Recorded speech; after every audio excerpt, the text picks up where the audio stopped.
여러분, 미국 드라마 황금소녀들을 아시나요? 4명의 시니어 여성이 마이애미에서 함께 사는 이야기로 1985년부터 7시즌 동안 미국을 사로잡은 시트콤입니다. 그중 가장 사랑받은 캐릭터는 독설가 할머니 소피아. 시칠리아 억양으로 날카로운 농담을 던지는 80대 할머니 역할이었어요. 그녀를 연기한 배우 에스텔 게티가 이 역할을 맡았을 때 나이는 62세. 수십 년간 무명이었던 그녀에게 찾아온 늦은 봄이었습니다. 오늘은 30년을 무명으로 버티다가 60대의 스타가 된 에스텔 게티의 이야기를 들려드리겠습니다. 에스텔 게티는 1923년 뉴욕에서 폴란드계 유대인 이민자 가정에 태어났습니다. 어린 시절부터 연기를 사랑했어요. 학교 연극에서 주연을 맡았고 무대에 서는 게 꿈이었습니다. 하지만 현실은 녹록지 않았어요. 결혼하고 2 아들을 낳은 후 그녀는 생계를 위해 일하면서 틈틈이 연기를 했습니다. 오프 브로드웨이 작은 극장에서 공연하고 낮에는 다른 일을 하며 생계를 이었어요. TV나 영화에 얼굴을 비춰도 아주 작은 단역에 불과했습니다. 30년이 넘도록 그랬어요.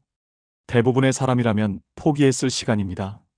전환점은 60대 초반에 찾아왔습니다. 1982년 에스텔 게티는 하비 파이어스타인의 토치송 트릴로지에 캐스팅됐어요. 브로드웨이 무대였습니다. 그녀는 게이 아들을 둔 유대인 어머니 역을 맡았어요. 작은 역할이었지만 그녀의 연기는 빛났습니다. 비평가들이 주목하기 시작했어요. 저 배우 누구야? 60대 초반의 무명 배우에게 관심이 쏠렸습니다. 1985년 MBC는 새 시트콤을 준비하고 있었습니다. 4명의 시니어 여성이 마이애미에서 함께 사는 이야기. 소피아 역은 80대 할머니였어요. 시칠리아 출신으로 딸 도로시와 함께 사는 독설가 캐릭터. 에스텔 게티가 오디션을 봤습니다. 당시 62세였어요. 문제가 있었습니다. 극중 딸 역할을 맡은 배우 베아 아서가 실제로 에스텔보다 1살 어렸거든요. 하지만 분장과 연기로 그녀는 완벽하게 80대 할머니를 연기해냈어요. 매일 2시간씩 노역 분장을 했습니다. 소피아 페트릴로는 즉각적인 인기를 얻었습니다. 뇌졸중을 겪은 후 필터가 사라져서 머릿속에 떠오르는 대로 말하는 할머니. 날카롭고 솔직하고 때로는 잔인하지만 사랑스러운 캐릭터.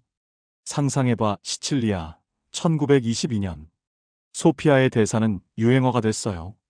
그녀가 과거 이야기를 시작할 때 쓰는 이 표현은 지금도 미국에서 유명한 인용구입니다.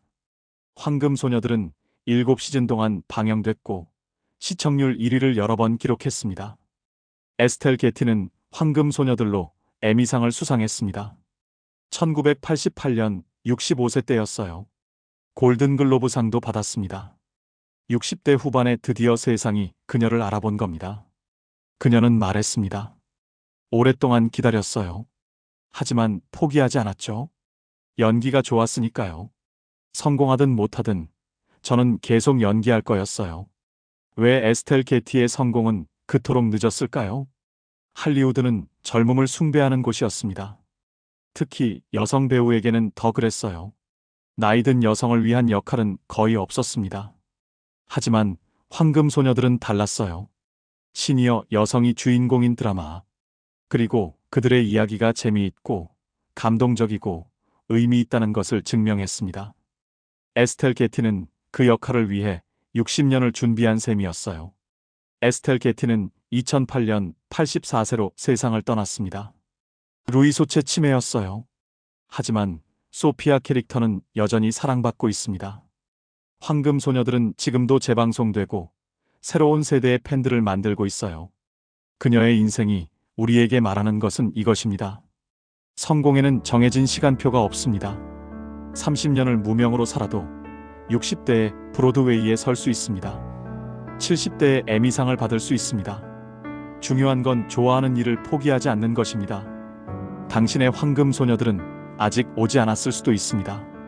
하지만 포기하지 않는다면 그날은 올 겁니다. 늦게 피는 꽃이 가장 아름답습니다. 당신의 위대한 인생 이막을 응원합니다.